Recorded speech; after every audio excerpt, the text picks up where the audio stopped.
And that leaves someone whose profile seems to be ascending and emerging. And that would be no less than, do not call her Mrs. She is Dr. Jill Biden. She has been profiled in the New York Times, called her Philly Tough, a characterization you found to be quite laughable. I don't know why. Philly Tough, but she wears Neiman Marcus.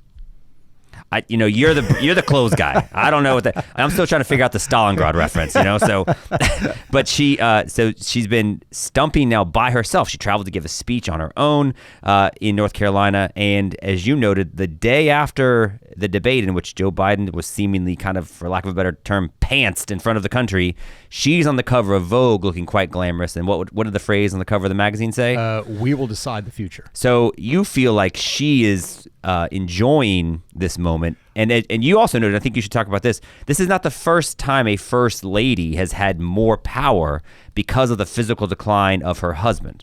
Yeah, no, I mean, I think if you want to look at American history, you look at the Woodrow Wilson administration. Woodrow Wilson suffered a stroke, and he stayed in office even though he was physically impaired. And the doctor in the White House later said, yeah, no, he's not really capable of basic functions. So it was his wife, Edith Wilson, who basically took charge. And even if you go to whitehouse.gov, the official website, they talk about the fact that Edith Wilson was taking meetings.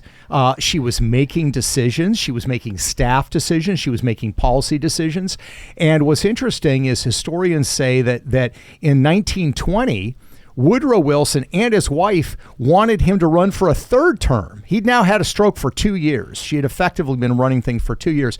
He wanted to run for a third term. It was only because the White House doctor went to Democratic Party power brokers and said, look, basically, the guy's a vegetable. He should not be president of the United States. That the Democratic power brokers said, okay, we're not going to reelect this guy and make him our candidate for a third term. And they switched to somebody else. But that's what it shows like to cling to power. And the sense is with Jill Biden, she loves the perks.